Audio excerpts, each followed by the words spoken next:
The alien research convoy had been traveling for weeks through the dark, uncharted sectors of space. Their mission was simple in theory: to study a newly discovered region filled with rare energy anomalies that could provide knowledge crucial for their civilization. They were scientists, engineers, and explorers, not soldiers.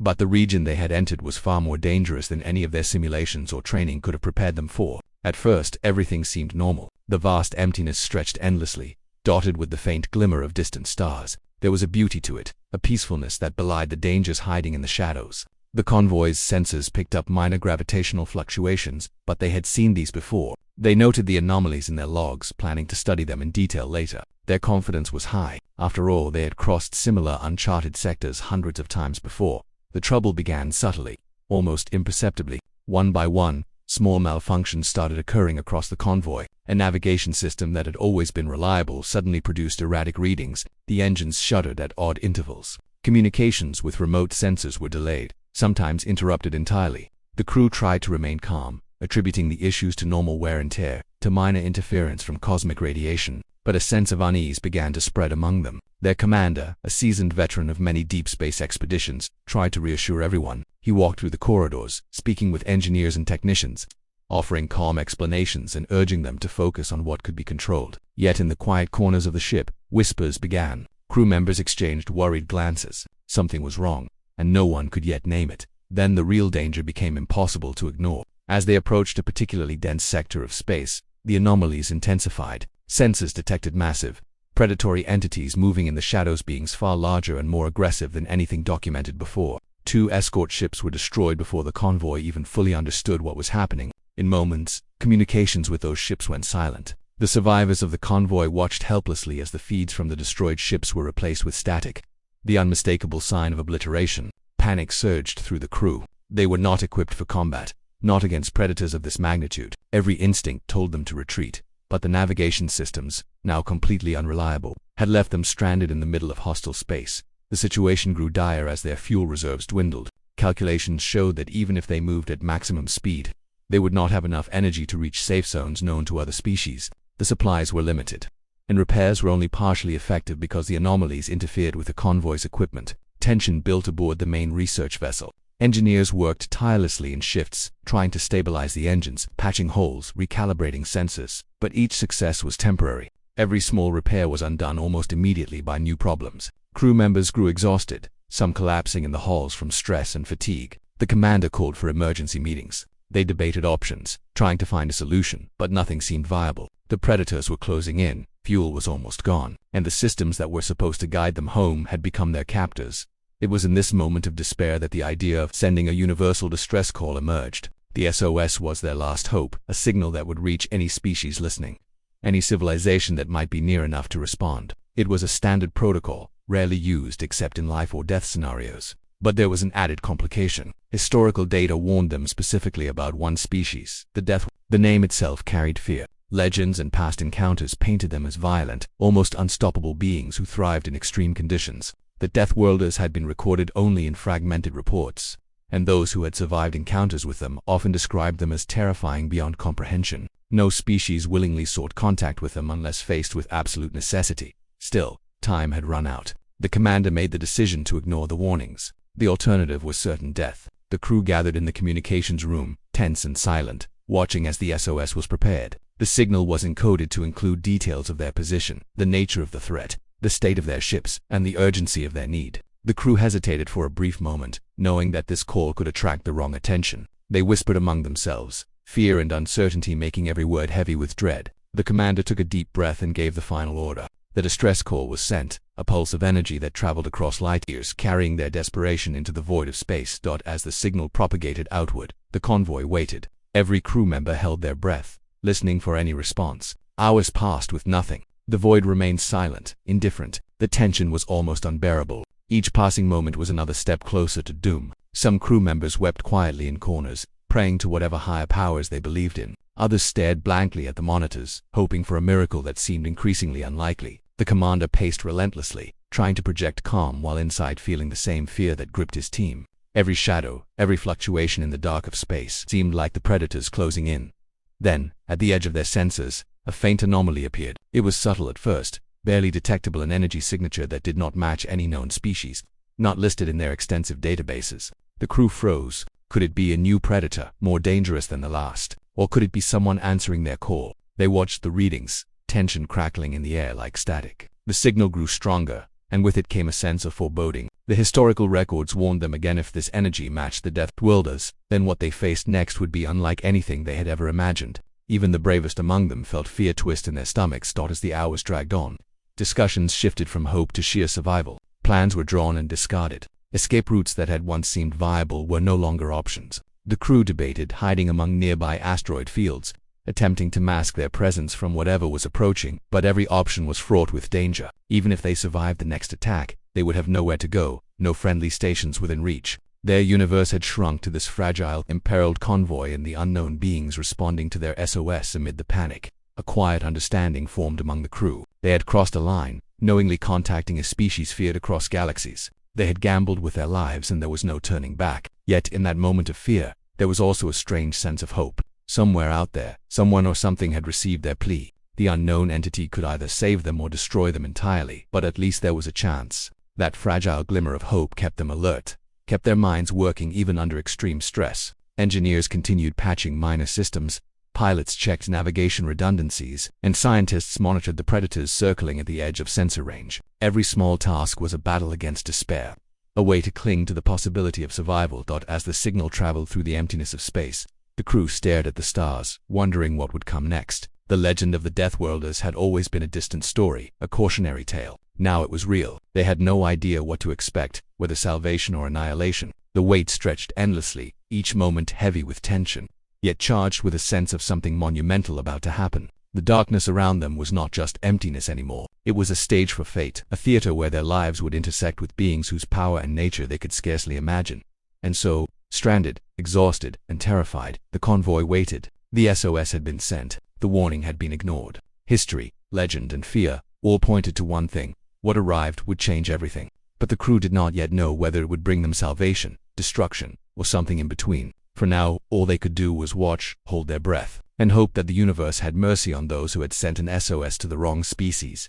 Far across the galaxy, the SOS signal traveled for light years, moving faster than anything the stranded convoy could have imagined. The message crossed sectors that had long been considered empty, areas where even the bravest explorers seldom ventured. It was picked up by a human deep space monitoring station, a massive orbital facility built for surveillance, defense, and rapid response. The station's crew detected the unusual energy signature embedded within the distress call and immediately flagged it for review. The data was fragmented, distorted, but it was unmistakable. A living species was in extreme danger, trapped in a hostile environment with predators capable of destroying everything in moments. The station operators began decoding the signal carefully. They pieced together information about the convoy's location, the kinds of threats surrounding it, and the critical status of its engines, fuel, and life support. Every detail indicated that the situation was desperate. It was the kind of call humans known in the galaxy as Deathworlders had been designed to answer.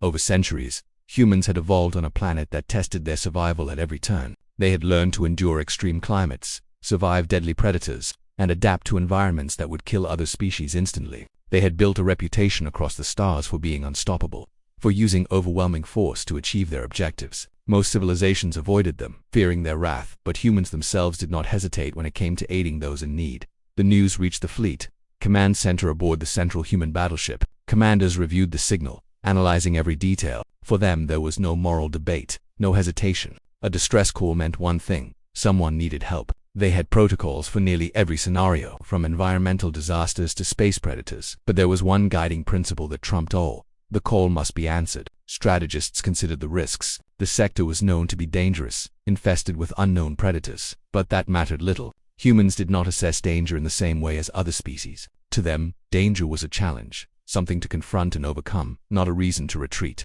Orders were given to mobilize immediately. Every ship in the fleet was prepared, armed, and ready for whatever they might encounter. At first, some of the human commanders wondered if the SOS might be a trap. False distress signals were known in space, sometimes used by hostile species to lure fleets into ambushes. But even with that possibility in mind, hesitation was impossible. Every minute of delay could mean the destruction of the convoy, and humans had learned that mercy often required action before thinking. Fleet officers calculated the risks, adjusted routes, and coordinated supplies. Entire wings of combat ships were prepared for both rescue and battle. Their movements were precise, efficient, and terrifyingly fast. In mere hours, what had begun as a signal of desperation had triggered one of the most significant fleet mobilizations in recent human history. Meanwhile, back on the convoy, the alien crew had no idea that help was on the way. They remained huddled in their damaged vessels, watching the shadows for the predators that lurked just beyond sensor range. They had feared that sending the SOS to the wrong species would end in death, but had no choice.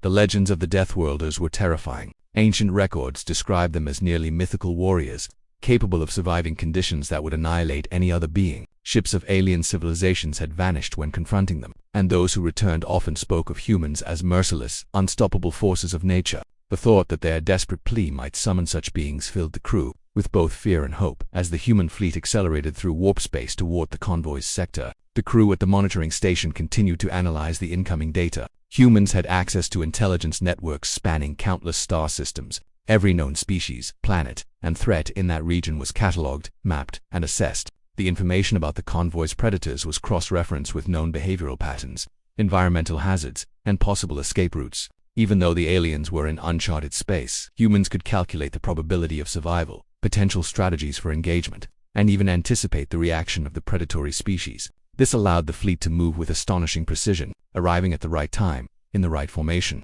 ready to confront whatever waited in the darkness. On board the command ships, human officers briefed every member of the fleet about the incoming mission. Unlike other species who might approach cautiously or attempt negotiations, humans prepared for conflict as part of the rescue plan. Pilots trained for evasive maneuvers, gunners calibrated weapons for maximum effectiveness, and engineers checked every system multiple times. Survival in extreme conditions was not just theoretical, for them it was experience encoded into every human mind and reflex. Even the youngest crew members had been taught from birth to endure, fight, and win in circumstances where other beings would fail. The SOS had not caused panic, it had caused mobilization.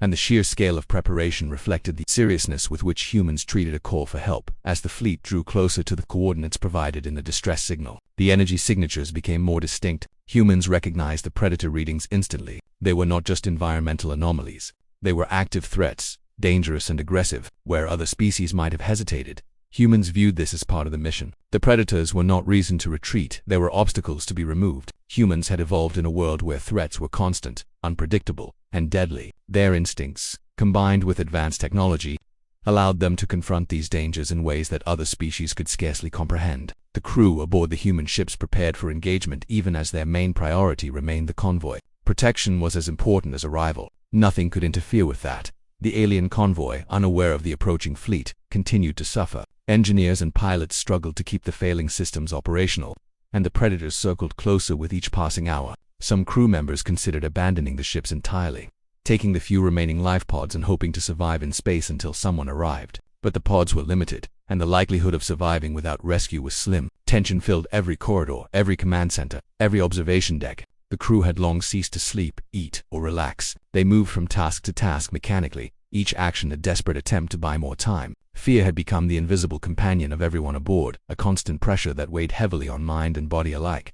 Then, at last, a faint anomaly appeared on the convoy's long-range sensors. Energy readings unlike any they had recorded before shimmered in the void. They could not yet identify the source, but it was moving fast, closing in. Hearts pounded across the crew. Was this the Deathworlders they had feared? Could it be salvation or the very end? The commander ordered preparations for contact, unsure whether they were preparing for rescue or destruction. Crews secured themselves at stations, shields were raised, and emergency protocols were initiated. The predators responded to the new presence, growing agitated, sensing competition in their hunting grounds. The tension became almost unbearable. The human fleet emerged from warp near the convoy's location. Massive ships, bristling with weaponry, cut through space like armored titans. Fighters launched in tight formations, engines burning bright against the darkness. Sensors locked onto both the predators and the convoy, creating a protective bubble around the vulnerable aliens. The humans had arrived, but not in the way the convoy had expected. Their sheer scale, their aggressive posturing, and the energy signatures radiating from their ships were terrifying. For a species that had never seen humans up close, the sight was overwhelming. Legends had warned them of this kind of power, but no simulation or report could capture the reality of it.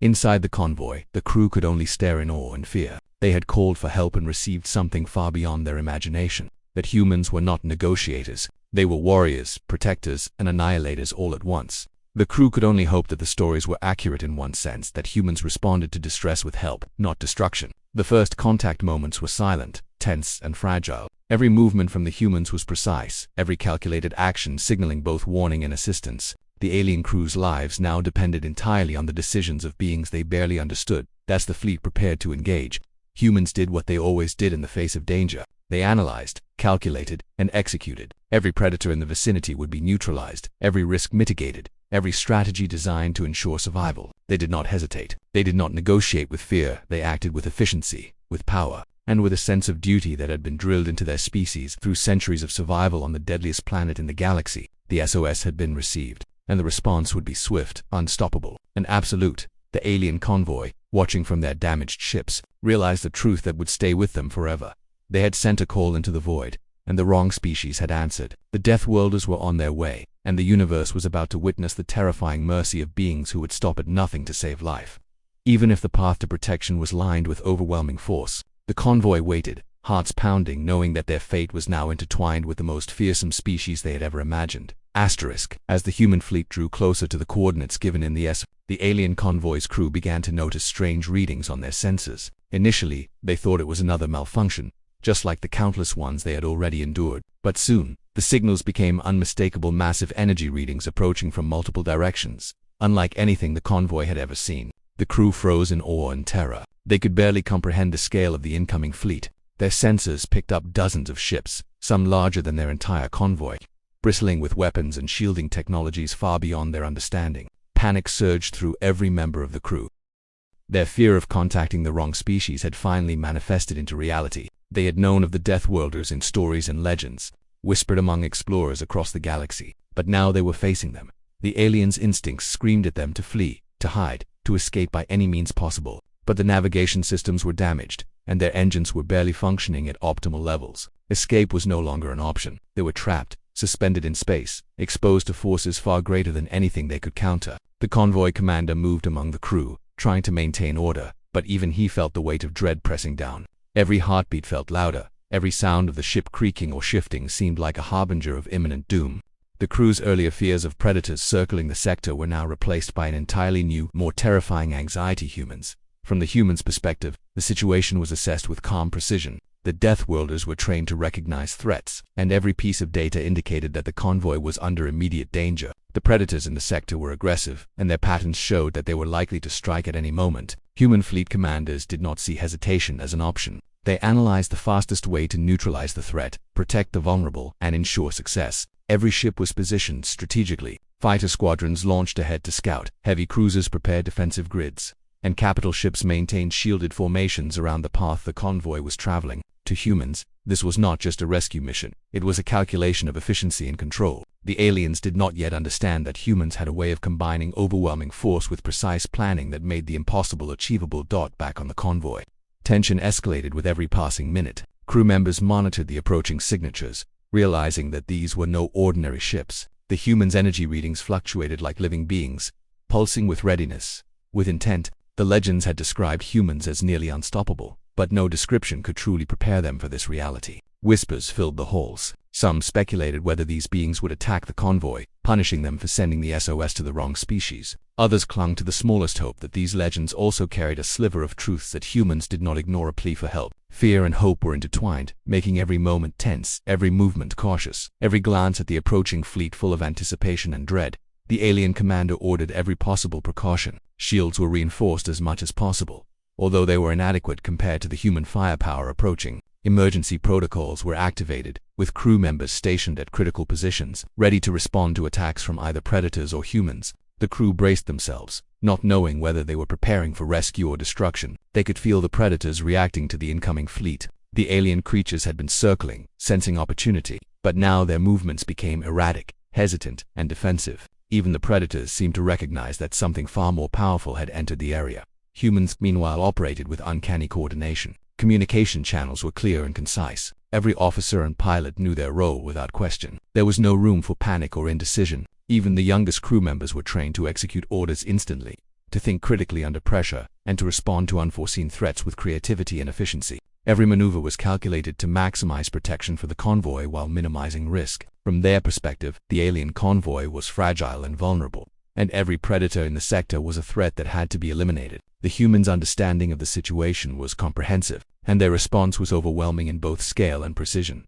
The alien crew watched in disbelief as smaller human fighter craft began to scout the immediate area, flying into positions that seemed almost impossible. The larger ships adjusted their shields and energy fields to create protective barriers around the convoy. The humans were not just approaching, they were encircling, guarding, and assessing all possible threats simultaneously. From the perspective of the alien scientists and engineers, the sheer coordination of the fleet was terrifying. They had never encountered a species capable of such synchronized action on this scale. Their minds raced, trying to anticipate human behavior, but it was useless. The humans acted like a single entity, each member contributing to an unstoppable whole. Fear was not limited to the alien crew alone. The predators sensed the incoming force and began to react aggressively.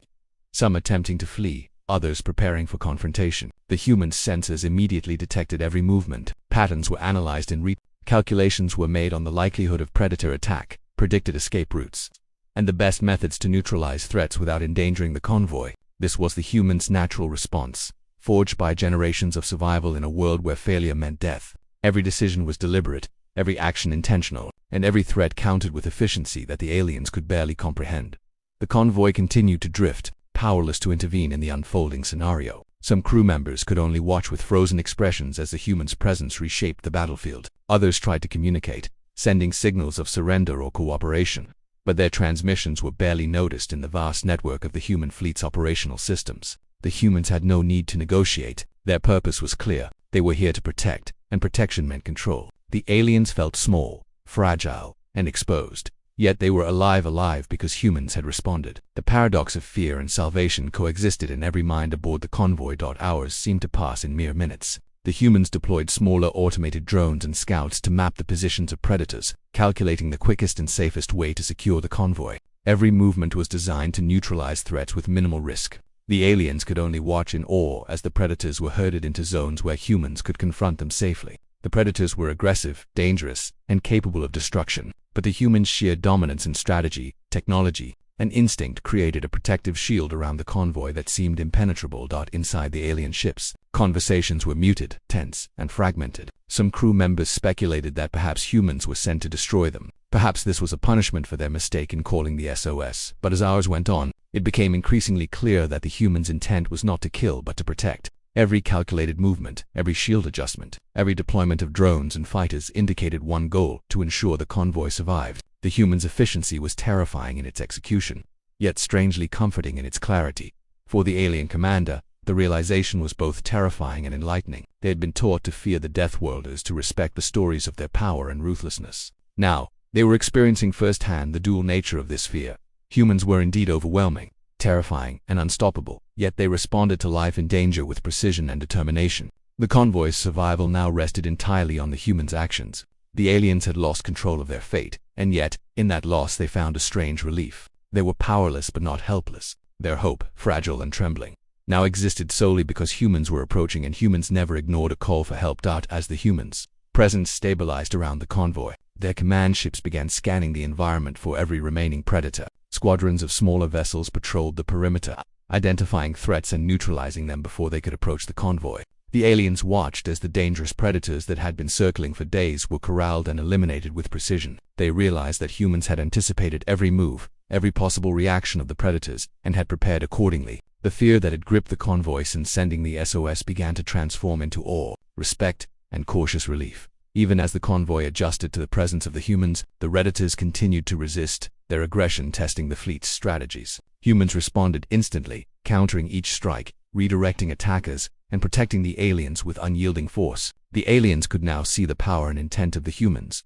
These beings were not indiscriminate killers, but warriors with a purpose. They acted with precision and clarity, eliminating danger while preserving life. The lesson became clear to the alien crew. They had called the wrong species, but the species they had called was unlike any other. They were witnessing the terrifying effectiveness of the Deathworlders, and yet, in that terror they were alive. Time stretched as the humans continued their protective operations. The aliens, exhausted, terrified, and amazed, began to realize the truth of the legends. Humans were indeed unstoppable. But their power was not only for destruction, it was for protection, for survival, and for those who called for help. The predators were being neutralized, the convoy's survival was assured, and the humans' presence was absolute. The crew watched in silence, understanding that their lives had been saved by beings who had entered the most dangerous space in the galaxy, not to conquer or exploit but to protect.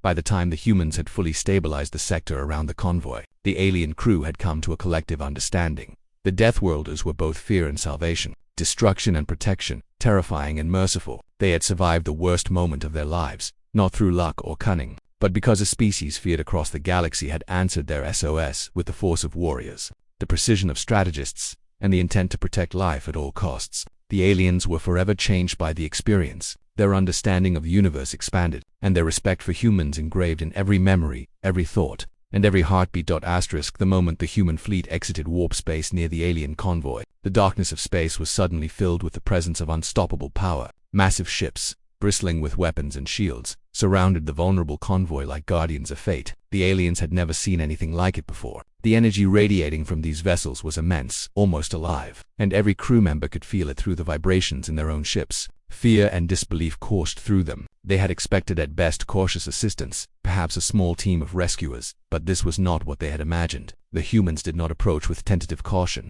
They arrived like storms, overwhelming and precise, their intent clear and undeniable. The predators circling the convoy reacted instantly. They sensed the incoming fleet, their instincts warning them that something far stronger than themselves had arrived. They shifted positions, some trying to escape, others preparing for confrontation. The aliens watched in tense silence, unsure whether the predators were fleeing from a friend or attacking an enemy. Within moments, the answer became terrifyingly clear. Human ships unleashed carefully calculated strikes, not at the convoy, but at the predators. Energy beams and projectiles tore through the darkness, striking the dangerous creatures with surgical precision. Ships that had once seemed invincible to the predators were now exploding, torn apart by weaponry so advanced that survival was impossible. A human fighter squadron darted forward, fast and agile, weaving between the predators and the convoy. The aliens could hardly believe their eyes. Each maneuver was deliberate, every movement coordinated with the larger fleet. It was as if the humans could predict the predators' every move before it happened, countering attacks and protecting the convoy at the same time. The predators, confused and panicked,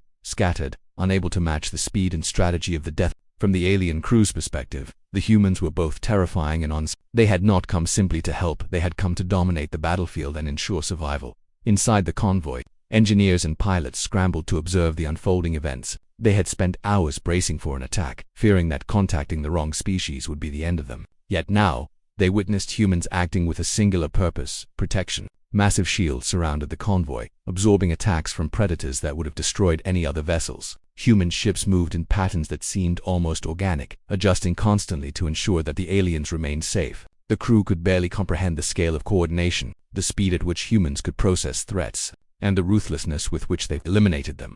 The first encounter between human forces and the predators was brutal and swift. Some of the larger creatures attempted to strike at the convoy's weakest ships, only to be destroyed instantly by overwhelming firepower. Missiles, laser arrays, and automated drones tore through the attackers with perfect accuracy. The aliens watched as their feared predators were neutralized without a single human casualty, a concept that was nearly impossible for the alien mind to grasp. It was not chaos, it was precision, a deadly ballet of strategy and force, executed to perfection. Every predator that posed a threat was methodically eliminated, and the survivors fled, leaving the convoy unscathed.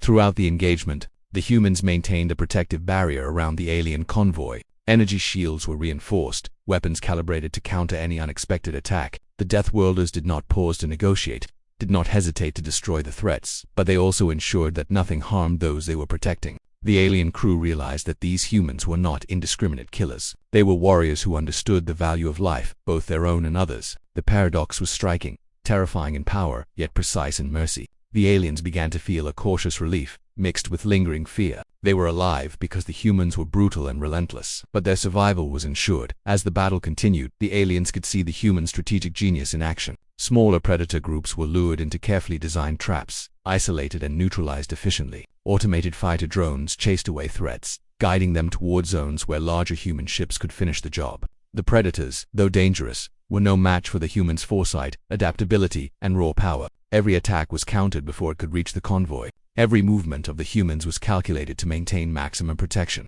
It was a level of efficiency the alien crew had never witnessed and barely imagined. The sheer scale of the human fleet added to the alien. Ships of all sizes moved in perfect synchrony. Capital ships created defensive barriers, firing at precise angles to intercept projectiles or predators. Medium-sized cruisers patrolled the perimeter, responding to threats before they could get close. Fighter squadrons swarmed with incredible agility, striking and retreating in perfect patterns. The aliens were forced to accept a truth that had been drilled into them. In their briefings, humans were a species designed to survive anything, to adapt to any threat, and to protect life with unyielding force amid the battle. The convoy itself became a symbol of the humans' mission.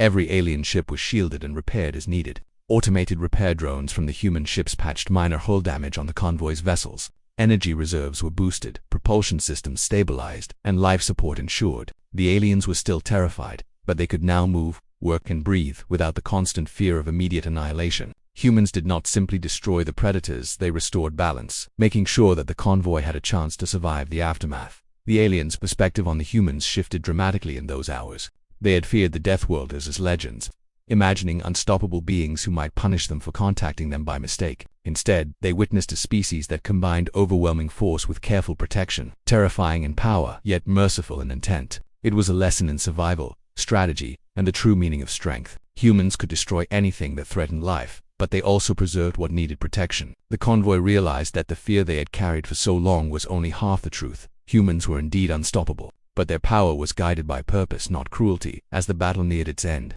the predators were either destroyed or forced to flee the sector entirely. The convoy was intact, the damage repaired, and every human ship maintained vigilance, ensuring no lingering threat remained. The alien crew had survived one of the deadliest moments in the galaxy, not through luck or cunning, but because humans had responded. Every crew member understood that their lives had been saved by beings whose power was absolute, whose strategy was flawless, and whose intent was unwavering. It was a combination of awe, fear, and gratitude that filled the halls of the convoy. The human fleet remained in formation for several hours after the final threats were neutralized. They ensured that the convoy's systems were stable, that no residual predators remained, and that the path ahead was safe. The aliens could now move freely, navigating without fear, receiving guidance from humans who monitored their every movement with vigilance. Even after the battle, the humans' presence was felt like a shield, a protective force field that the aliens had never imagined possible. The SOS they had sent had not just summoned help, it had brought an entire fleet capable of facing the deadliest threats in the galaxy and emerging victorious.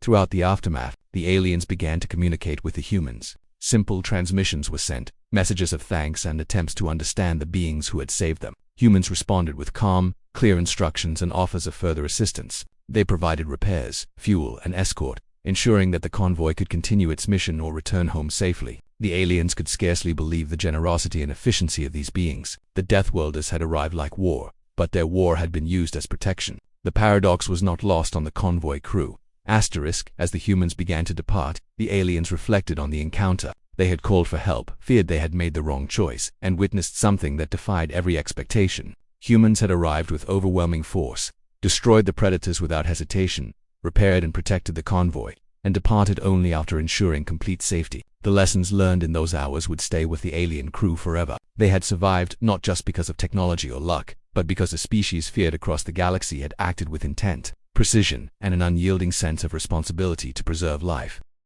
For the alien commander, the understanding was profound. The SOS had been answered by the wrong species.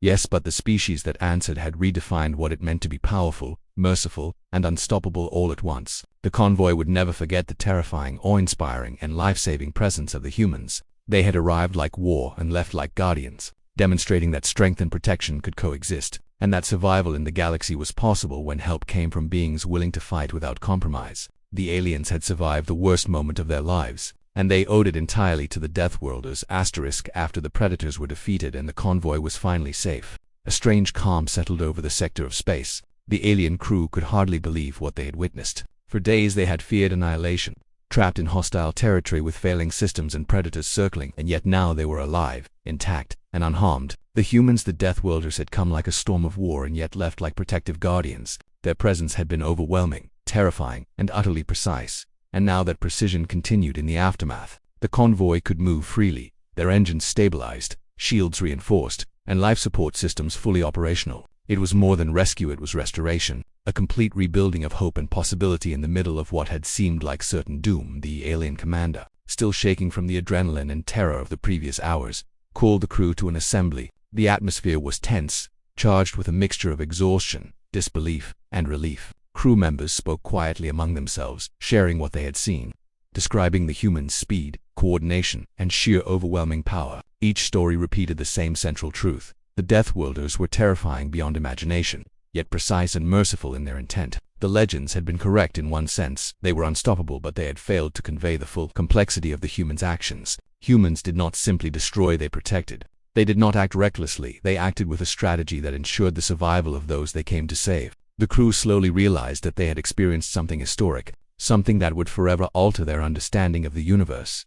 The humans did not linger unnecessarily, but they remained close enough to provide continuous guidance. Small communications, drones, and sensor links were deployed to monitor the convoy's systems and ensure no hidden threats remained. Engineers aboard the convoy were given detailed instructions on how to stabilize their ships further, prevent system overloads, and maintain operational readiness. Pilots were guided through potential navigation routes, avoiding regions where predators could still be lurking or where environmental hazards might pose a risk. The aliens followed the instructions carefully, their fear now tempered with trust. For the first time in days, they felt the fragile sense of control returning not over the universe, but over their immediate fate. As the convoy prepared to depart the sector, the humans communicated with them more directly. Messages were simple, clear, and calm, outlining what assistance had been provided and what the aliens needed to do next. The humans offered repairs, fuel replenishment, and even medical aid for any crew members who had suffered physical or mental exhaustion. Every detail was considered, and every action taken was deliberate. The aliens realized that this level of care was as terrifying as it was reassuring. Humans did not just destroy threats, they ensured long-term survival, covering every angle, planning for every contingency, and leaving nothing to chance. The convoy's crew could only marvel at the magnitude of effort and foresight displayed by beings they had once feared might kill them. Even the simplest gestures from the humans left a lasting impression. Automated repair drones hovered around the convoy's damaged hulls, fixing microfractures and strengthening shields. Energy reserves were balanced and recalibrated, ensuring the convoy could travel safely to the nearest known safe zone. The aliens observed everything, their minds struggling to fully comprehend the scale and complexity of human efficiency. It was clear that the humans' actions were not just tactical, they were almost instinctual. Each move was driven by centuries of survival, combat experience, and a culture built around endurance and the protection of life. The aliens began to understand that what they had witnessed was more than a rescue. It was a demonstration of a species' philosophy, a lesson in the way humans operated in extreme conditions. Amid the practical measures, the emotional impact on the convoy's crew became apparent. They had spent days in terror, fearing not only predators but also the consequences of contacting the Death. Their initial panic, despair, and hopelessness were gradually replaced by a mixture of awe and gratitude. Crew members spoke quietly among themselves, sharing their thoughts and emotions, trying to process the events. Many could not believe that a species known for its violence had acted with such care and precision. They realized that the legends had been incomplete. Humans were terrifying, yes, but their terrifying power was matched by a sense of responsibility, discipline, and unwavering commitment to protecting those in need. The alien commander reflected on the events, with a mixture of humility and respect. The SOS had been sent in desperation, a final attempt to survive, and the response had exceeded all expectations. The humans had arrived not as mere rescuers but as an unstoppable force capable of confronting danger on an unprecedented scale. Yet, in that overwhelming power, they had acted with a moral compass, a code of behavior that ensured no unnecessary harm came to those they had come to save.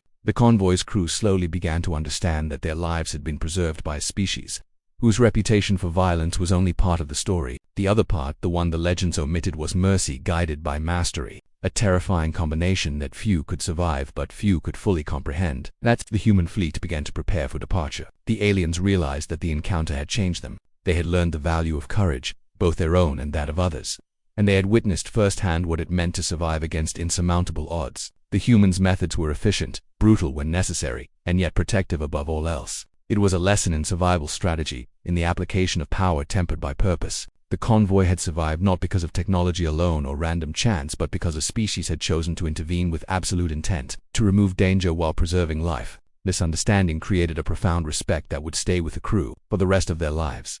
Even after the humans had completed their protective operations, they did not leave the convoy completely alone. They provided guidance for the journey ahead, mapping safer routes, highlighting potential hazards, and advising on energy management. They offered tactical advice in case any new threats emerged and monitored the convoy remotely to ensure no immediate dangers remained. The aliens followed the guidance meticulously, knowing that the humans' experience and judgment were beyond comparison. Every instruction was followed with precision, and every precaution taken, reflecting a deep understanding that the Deathworlders' intervention was not merely assistance, it was a guarantee of survival. In the days following the rescue, the alien crew began to regain confidence in their own abilities. The constant fear, stress, and uncertainty that had dominated the previous days began to fade. Systems stabilized, engines functioned properly, and morale slowly returned. Crew members began documenting the events in detail, not just for reports but as a historical record of what had occurred. They recounted every detail of the humans' actions, the precision strikes, the protective formations, the repair drones, the medical aid, and the unwavering vigilance. Each entry carried a mixture of astonishment and gratitude, a recognition that they had been saved by beings unlike any they had imagined. Beings whose legend was terrifying yet accurate in describing only half the story. The alien commander understood that the encounter would have lasting effects, not only on the crew but on their civilization. Word of the humans' arrival, the overwhelming display of power, and the precise protective actions would spread across species, altering perceptions and beliefs. The SOS had been answered by the wrong species, yes, but the result had been an undeniable demonstration of what it meant to act with purpose, discipline, and mercy in the face of overwhelming danger. The crew would carry the lessons of courage, strategy, and survival into the future, shaping their understanding of the universe and the beings who inhabited it. As the convoy continued its journey under the guidance of the humans, the crew reflected on the paradox they had witnessed: terrifying, unstoppable beings who had come to save them, not to destroy them. They realized that the universe was far more complex than they had imagined, and that legends, while based on truth, often omitted crucial details. Humans, the Deathworlders, were indeed a force to be reckoned with. But they were also protectors, strategists, and saviors in their own terrifying way. The aliens understood that survival in the galaxy often depended not only on skill or technology but also on the intervention of those capable of shaping the battlefield with unmatched precision and intent.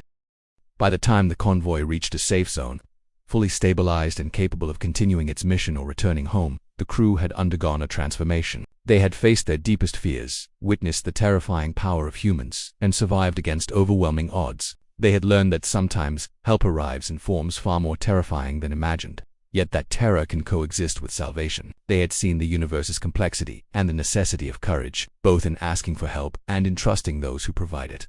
As the human fleet departed, the aliens watched in silence. The Deathworlders had vanished into the depths of space as swiftly and powerfully as they had arrived. The convoy's crew knew that they had been witnesses to something extraordinary, something that would become a story retold for generations. They had called for help in desperation, feared the wrong species would answer, and instead received salvation delivered with absolute force and precision. The experience had left them alive, awed, and profoundly changed. They had survived, not just through luck, technology, or skill, but because beings who had mastered survival on the deadliest world in the galaxy had chosen to intervene. The aliens understood one truth above all: if you sent an SOS and the Deathworlders answered, nothing, not even the most dangerous predators, the most hostile environments, or the most desperate odds could prevent your survival. The humans had taught them, in the most dramatic and terrifying way possible, that power without purpose is meaningless, but power guided by precision and intent could preserve life in the face of the impossible. The convoy carried that lesson forward as they continued their journey, forever changed by the terrifying mercy of the Death.